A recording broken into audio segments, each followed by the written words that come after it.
you so much for joining me today. How are you doing? I'm so well. Thank you so much for having me, Chloe. I'm really excited to talk to you. Yeah, me too. Me too. I've been following you on Instagram and watching some of your videos and feeling very inspired and loved your book. So can you please share with us a bit about what you do and how you got to where you are today? Yeah, so I guess I really like talking about my purpose rather than my job title. And I remember from an early age when I grew up in Germany and then moved to Venezuela with my family and witnessed poverty firsthand and saw how it disproportionately affected women. And that really ignited what I call my fierce within me and propelled me to find a way to help other women all around the world to, I guess, find their fierce and follow their fears and unfold their potential. And so that has led me to do a number of different jobs and roles. At the moment, I'm the executive director for an organization called Women for Women International, and we help women in countries affected by conflict, countries like Afghanistan, the Democratic Republic of the Congo, Nigeria, Northern Iraq. But I also work as a chair of a network for gender action for peace and security. And prior to that, I've worked for other organizations, always helping women. And I'm also a coach. So I coach women directly. And I love that because I can see the direct transformation. And so it's all about women and unfolding their potential for me. Such incredible work. And yeah, I know that you share in your book more about your story, and it's incredible to hear how you kind of got to where you are today. Can you share about what do you mean by fierce? Can you explain what you mean by that? How do you define that? Yeah, you know what, me, Chloe, it's actually the best description is when I was this 15-year-old, and I'm sure listeners can think back to when they were like 14, 15, and when something ignited them, and that will be different for each person. But, when you kind of have the sense like, oh my goodness, like I can't believe it. And either it's outrage or it's overwhelm or it's inspiration. And that was what I remember so vividly, moving to Venezuela and seeing that poverty and just literally thinking to myself, I can't believe this. How is this possible? In a world that is so abundant and clearly there is so much wealth, how is it possible that there are such extreme pockets of poverty? And why is it that women are so disproportionately affected and treated as second-class citizens? And for that kind of outrage, that deep sense, it wasn't intellectual, because I was 15, I didn't know that 70% of the poorest are women. I didn't have that language. I didn't even know what feminism was at the time, But I just had this really strong sense deep within me. And that sense, that feeling, that's what I call my fierce. Because it's also, I love that word because it's absolutely strong and it's powerful, but it's also about the kind of untainted from norms, the kind of pure essence. It's not yet been molded by the conditions and the expectations that society places on us. And obviously it's not always easy to follow your fears, because the norms instill fear in you, and you want to, obviously you want to be, at least in my case, I wanted to be a good girl. I wanted to fit in. I didn't want to be this kind of fierce, erupting, woman who was on a mission. And so it's been a journey to follow that fierce. And that's why I called my book Fierce to Fierce, because I think it's a journey through fear and getting to know your fear in order to tap into that essential power that every single one of us have. And the way you can find and reconnect with it is actually through asking yourself, what inspires you? What gives you goosebumps? When do you lit up, and then go there and find out what is it? And then, follow that path, and that will lead you to your fears. Yeah, I love that idea of thinking about what gives you goosebumps and asking yourself that question, what are those things that really, inspire you or make you angry, and following that and helping to find your purpose and what inspires you through that. What can you tell us, or can you talk a little bit more about inspiration? And I love what you write about this in the book and why you think it's so important. And also I'd love to know what inspires you. I remember just always having this, every so often having this like moment when I thought I could cry, and I could like conquer the world, and I could just embrace everybody, and just the world was beautiful. This kind of feeling, when your soul or your essence or whatever it is just inspired, and I thought about the word, and I kind of thought to myself, it's actually in spirit. It's like when you're in your spirit. I mean, obviously, some people believe in spirit, some do. It doesn't really matter. It's in your essence. But it's so interesting that the word in itself also kind of actually tells you that that's the moment when you really truly like. There's no that you're not in your head. You just wow, and in those moments, like I just described, I literally feel I can do anything. And I often have these moments when I'm on a run, and maybe I listen to a podcast, like I was listening to yours this morning, or I listen to some good music, or I suddenly see a beautiful sunshine or a rainbow, or just something. And I just I'm like connect again with who I am, and with the world, and with the immense potential that is there for all of us. And that's when I feel I can do anything. I can overcome any kind of fear and any kind of hesitation. And I try to really bottle that feeling, because I know that throughout the day, as I go to my desk and I have maybe difficult meetings, I'm going to get down. I'm going to lose that feeling. And so I try and remember what it feels like. And I try and call it up in those moments, and just remember for a moment, maybe take a breath and remember that moment this morning when I was running. And I'm like, okay, hi, hello. I was just in my head here. Let me just go back down, and that's what inspiration does to us. And I think, Chloe, we don't allow ourselves to be inspired enough, or maybe we feel like goosebumps, and we're like, okay, well, anyway, but I'm gotta get on, gotta do my to-do lists and tick them all off, and I'm like, and what I encourage you to do is to stop. And just for a second, even 10 seconds, just stop for a moment and ask yourself, wow, I really felt a connection there right now. I mean, that was, wow, that power.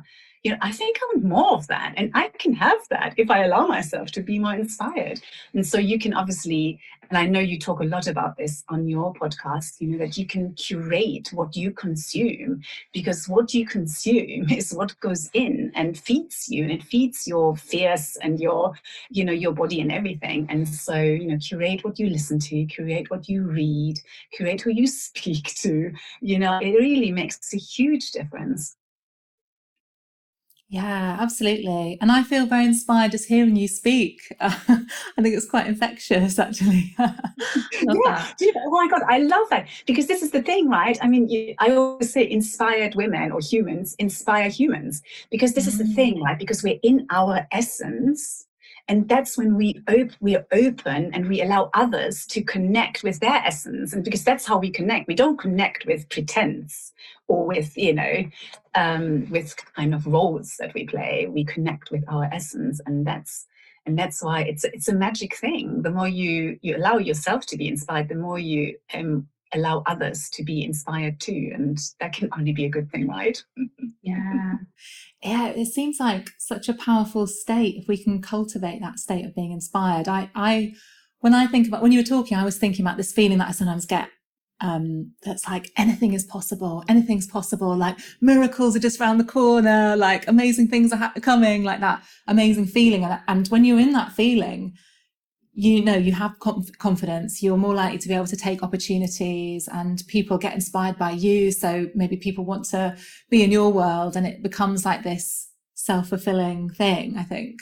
Absolutely. I mean, I had goosebumps right now when you were saying it's like all on my Vegas, because it's so lovely also when someone then reflects back what you are experiencing, and that which is what you just did for me, and that creates this sense of connection and the knowledge that you can always find others that will do that for you, because that's such an important thing to me, and all this self-development that I absolutely believe in.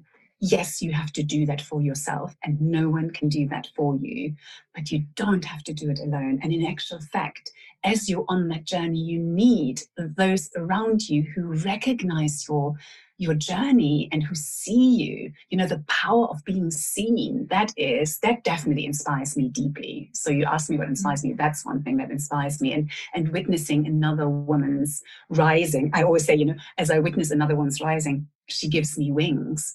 that inspires me deeply. And that's why I love coaching, because I literally see women transform in front of my eyes. And it's like, oh, I mean, there's nothing more beautiful. I love it. Yeah. Yeah, that's amazing.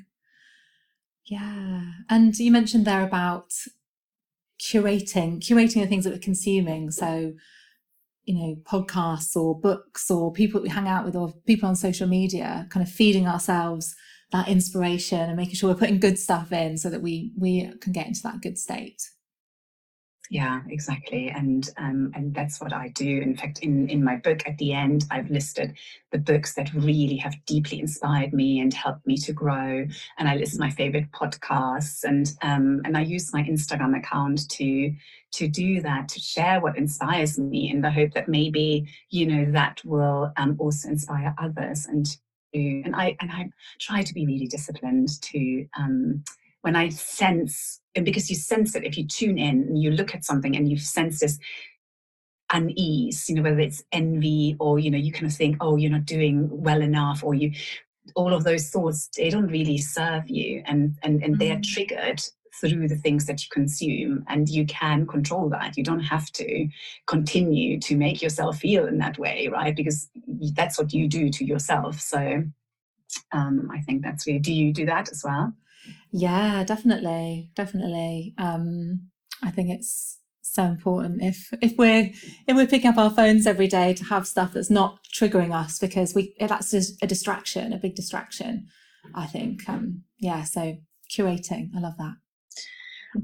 I wanted to ask you about finding our purpose, because it can seem like, I don't know, when I think about how to find our purpose, it can sometimes seem a bit overwhelming, or maybe I wonder if people, you know, we kind of can beat ourselves up if we haven't found our purpose, or, you know, do you have advice for people who want to start to do that or to tune into what their purpose might be? Yeah, I'm so glad that you asked me this, Chloe, because that was actually my experience when, about 10 years or so ago, I went to a workshop, and it was all about finding your leadership purpose. So it was very specific in a kind of professional setting. And and I remember coming to the training, and they said, okay, so now we're going to develop our leadership purpose. And so I was like, oh my God, I mean, I'm not going to be able to do this. You know, I don't have a purpose. And, you know, I was always purpose driven, but I didn't call it that, right? So I didn't have the language, I didn't have the understanding. And I absolutely felt like the thought, you know, I thought, oh my God, they're going to find out now that I can't do this, you know. So not only am I not a purpose driven person, but I'm also not a leader, because this is like, oh, just terrible. And this is what happens to us, right? Because we take these terms like purpose and leadership. Oh, another one is strategic. You know, it's like, and then you kind of put them on a pedestal, and you're going to put yourself down there thinking this is something you can never achieve, but it's just because of what you've labeled it to be, right? And so what I try and do in my book is really unpack that. Number one, purpose is something that every one of us can find. It doesn't matter whether you are in an official leadership position or not.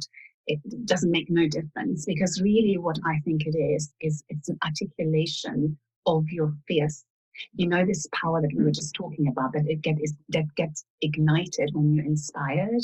So you know how I describe that it's like a detective work. You know, you follow your goosebumps, you follow those moments when you're lit up, and you ask yourself, what is it about that moment? What is it about this person that just gave me goosebumps? What is it about this, you know, moment, whatever? And then you look at the answers and you write them down. So another thing that I've learned that really helped me to develop my purpose was to look back over moments in my life that really shaped me, and they're often challenging moments. So this is an exercise that I would recommend doing in your own time, with a lot of peace, because it can obviously be painful, because you look back over challenging moments in your life, and that pain and sadness will emerge.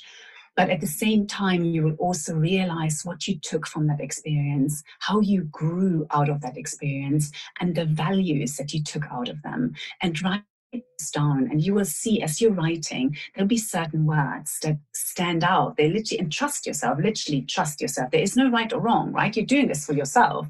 You don't have to show it to anybody if you don't want to, even though I do encourage you to do it once you feel happy with it. So take those words and then start to write a sentence that comes to you, and then look at it and think, you know, does that reflect what I would like to say to somebody. Because I now say, my purpose is to inspire other women to follow their fears. That's my purpose. That's taken me, when did I say, 10 years ago? 10 years to develop, and it's changed, and I've honed it in. And as I've grown and as I've developed, I've been able to become more clear. And so allow yourself to be on that journey, but it's all within you. So when the voice in your head is saying, oh my God, you're a fraud, you don't have a purpose, or why are you even bothering with this exercise? Because, you're not like blah, blah, blah. And you're probably going to look at somebody else, right? Thinking, I know she can do it, but I can't. That's just a voice. Park it for the moment, put it on your shoulder, right? Just for this exercise, and go and get to know yourself and ask yourself those questions. And I just know you will be inspired to see what you find. I love that. Yeah, I hope people will go and do that and carve out some time and maybe light a candle, get a cup of tea, and spend that time delving in and finding those nuggets that they can be really listening to and discovering about themselves. I love that. And one thing, just really quickly, what I've noticed, and how I said, obviously you don't have to share it, but I encourage you to do so, because what happens is when and I remember when I had my first purpose statement, I made the commitment to tell one other person the next day. I didn't make a big deal out of it. I didn't tell them that this was a big deal for me. I just kind of weaved it in, and I said, yeah, because my purpose is to. And first of all, I noticed then how I felt. How I felt like, just a little taller, just kind of taking myself a little bit more seriously. And also I noticed the other person, kind of lifting up and looking at me in a different way. And so I also encourage you to do that and to observe the impact that comes with really getting on this journey of knowing yourself and understanding the difference that you want to make in the world, because that's what your purpose is all about. It's not about the job description. It's not about a job title. It's about you, the change you want to create wherever you are, whether that's in your family, with your friends, or at work. I think there's something really powerful about saying it out loud. It kind of makes it more official, doesn't it? It's like, so we have these ideas in our head that we almost daren't speak because it's like, feels very tender, or feels like, who am I to say this? But actually saying it out loud to someone that we trust and someone that loves us could be a really, powerful thing to claim that for ourselves, I think. Absolutely. One of the things that I was wondering about, and I know you kind of touched on this in the book, is this kind of fear of either, and it's either one of these two extremes, sometimes both, like in a single day. I know I have this thought from time to time, I'm either not enough or I'm too much. And it's like, I'm sure so many people feel both of those things. It's like, which is it? It depends, on the time of day, or, what can people do you think, if they're struggling with that? And what kind of, can you shed any light on your insights into this? Oh, yes. It's so me. I have moments when I don't feel enough and when I feel too much. And the too muchness is the one that I write a lot about in my book, and that kind of goes back to the 15-year-old Brita that I was describing earlier, right? You can imagine. I was also very tall already then. I'm quite tall, and so I always felt I was too much. I was too tall. I was too loud. I was too passionate. I was just too much. And this also in a country like Venezuela, where people are smaller, and it's just, anyway, I just felt I didn't fit in. And looking back, particularly as I was writing my book, I realized that what was holding me back were these questions in my head. This is where I asked myself, in my case particularly, I asked myself all the time, am I a good girl? Am I a good girl? And I had this aha moment when I was writing my book, because I said, it was the chapter on trust. And I sat there and I asked myself, why do I not yet really fully truly trust myself? What is it? Because I've been on this journey and been working on it. And initially I talked about self-confidence, and I thought self-confidence is not even enough. I want to talk about trust, this deep trust that you feel in your belly because you're grounded. And there was something, and I had this aha moment because I realized that this question, am I a good girl, is the most disempowering question you can ever ask yourself, because it's a question that you are asking of someone else. So you are not going to answer it based on some kind of measurement that you have no idea who has created, who decides what good is.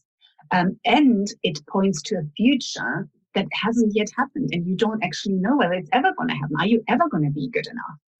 And so since I obviously talk a lot about owning your power, if we can recognize what questions hold us captive, that is the first step of actually retaking our agency and owning our own questions. And let's not be surprised if we ask ourselves, am I good enough? Am I too much? Am I, a good girl? Am I whatever? All of those questions, you don't have any control over. And so press reset, change the questions. And so instead ask yourself, what do I want? Who do I want to be? Because you can answer those questions, you get to decide them, and you can do it right now. And that is what helps me in moments when I think I'm not good enough or I'm too much. It's like, based on what scale, what measurement, who gets to decide it? Oh yeah, right. No, I get to decide it. Okay. So how do you feel? Are you coming across in the way that you want to? Yes, check. Okay, good. And that's one. Obviously, there are many examples that I've given in my book, because I think this is one of the hardest challenges that we face daily, and I face daily. And I have a lot of routines that I do to ground myself. I said I run, I do yoga, and I meditate, and I've really upped my care regime actually during this COVID year, because the gremlins, or the kind of, the critic, or whatever you want to call it, that voice in your head has definitely gotten louder.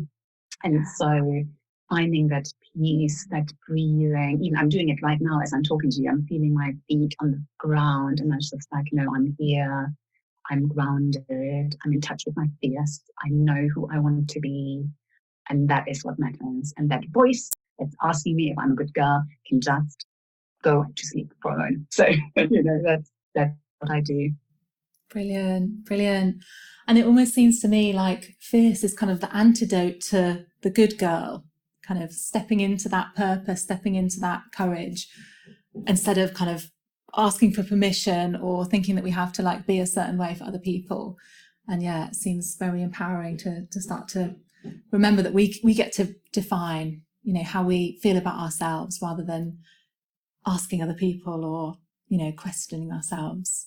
It seems very powerful. I had this moment a couple of days ago on my run.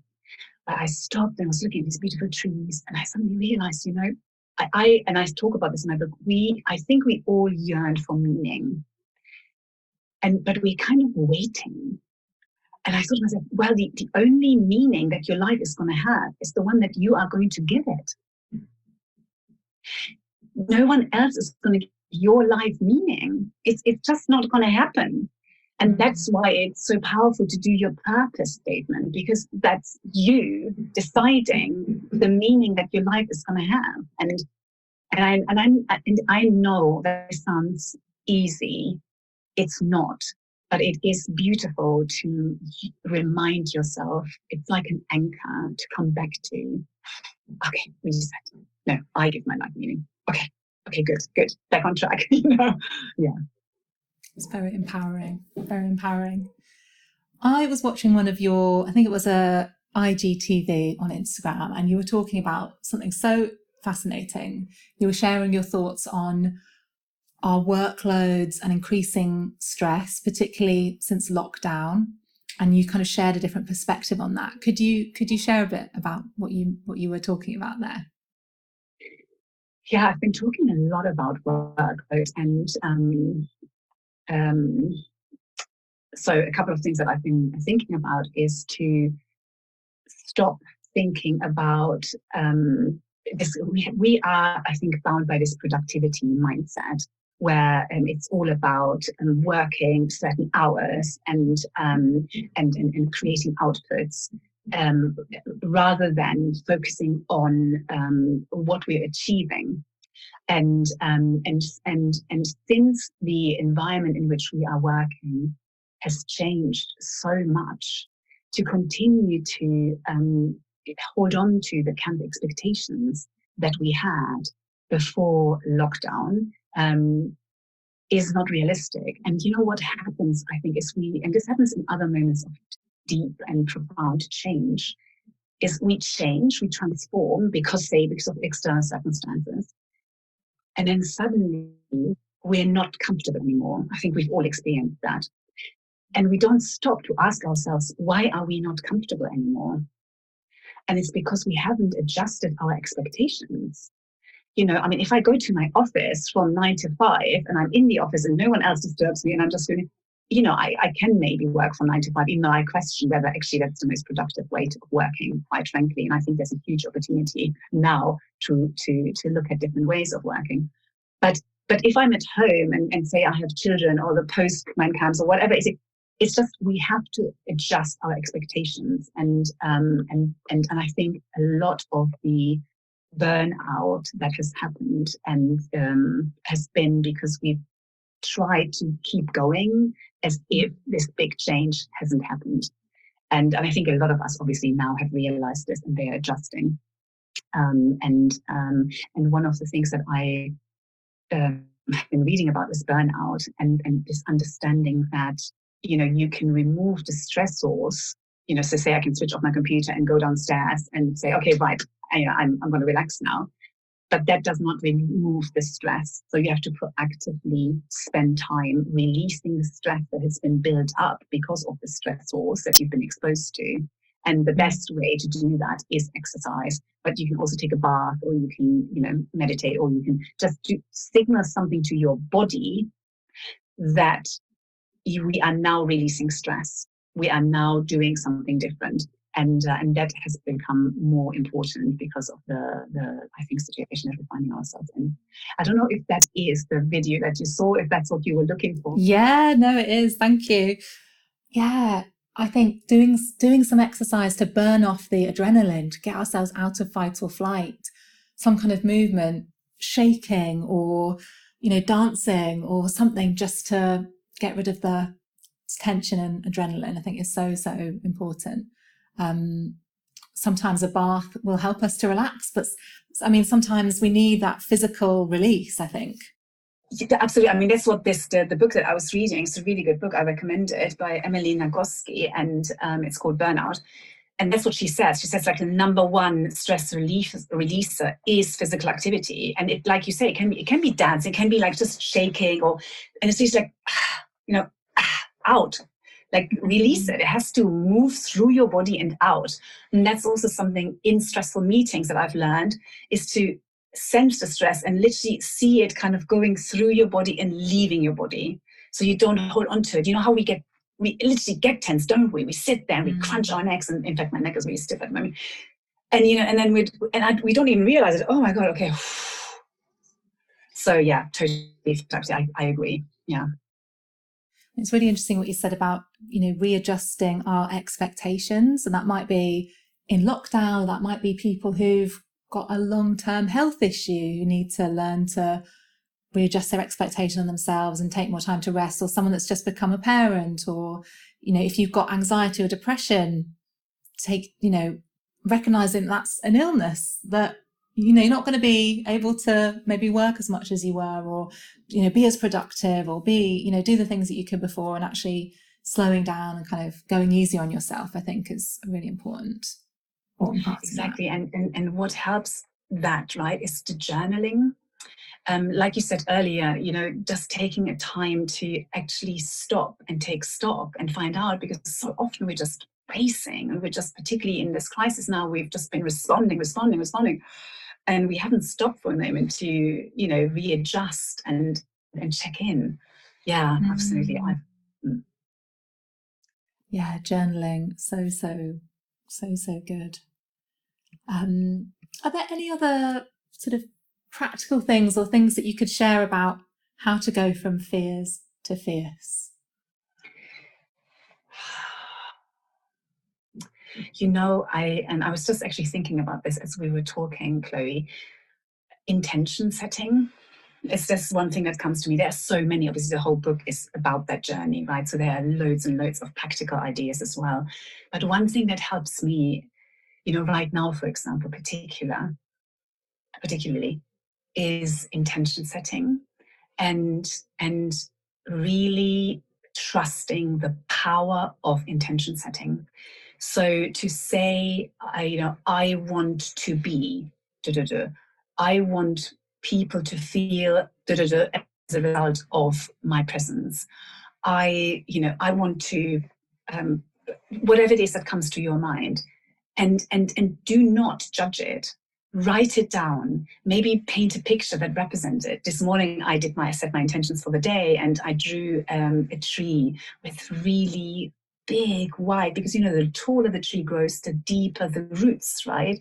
And the more flexible the branches. And I just right now, that's my intention. I want to be like that tree. I want to be firmly rooted, and I don't want to give in to fear, but I also want to be flexible and receiving of what there is to come, and that is so powerful. And what is so powerful about that, I've just recently actually realized, even after writing my book, is that you are sending a positive, and I don't really like using the word positive, but you're sending a vision rather than expressing something that you're scared of, because that's kind of the scarcity, isn't it? That's the kind of, oh, I don't want this to happen, and that actually keeps you anchored in the I don't want that to happen, because what we think is powerful, and what we write down is even more powerful, and what we speak is even more powerful, right? So if we can, instead of saying, I'm really scared that this is not going to happen, if you can say, I wish that this will happen. My intention is that this will happen. Because there's nothing, it doesn't cost you anything, nothing bad is going to happen. You can say it. It's fine, Mm-hmm. And in actual fact, it's more than fine. Because when you say it, it's just so powerful. Every time I do it, every time, it works. It comes to fruition. I feel different. Things happen literally like by magic, which I guess is this kind of manifesting, which is a follow-on from intentions, I think. So I think that's a really powerful place. Yeah. Is that also your experience? Yeah, brilliant. I was just thinking, I know you have lots of prompts in your book about setting intentions. I was thinking tomorrow morning, I'm going to go through those and do some journaling on that. It is amazing. Intention setting. It almost sounds like some of those things that you could just dismiss and think that's not going to work. That's too simple. But it is something like it plants a seed in your mind. I sometimes think of it like you're programming yourself for the day, and that intention might just be in the back of your mind. And then you're more likely maybe to spot those opportunities, or you're kind of on that path towards making it happen. So definitely recommend people give that a try and see what happens. I had total goosebumps right now again. It's so true. That's exactly it. Because I think, what you say, even if you maybe don't believe in miracles, and that's totally fine.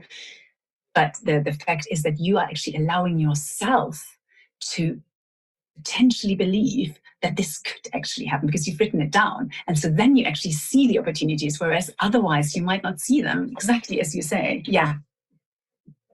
Yes, good. Okay, everyone's going to be setting intentions tomorrow. I like this. Oh, amazing. Thank you so much for everything you shared. I feel super inspired and a little bit more fierce, definitely, as well. Can you share about where people can find out more about you, what you offer, where they can buy your book and that sort of thing? Yeah, thank you so much. I also feel really inspired, and I was really looking forward to speaking to you, Chloe, because I listened to your podcast and I just really love the gentle space that you create with your podcast and the conversations that emerge out of that. So thank you. Yes, so people can find me. I've got a website, britafs.com, and my Instagram is probably the social media channel where I'm most active, and it's also at BritaFS. And my book is also listed on my website, and there are different providers that you can go to. The bookshop is one that I tend to recommend, but Penguin, Amazon, obviously. And and I would love to hear what people think. Amazing. Thank you so much.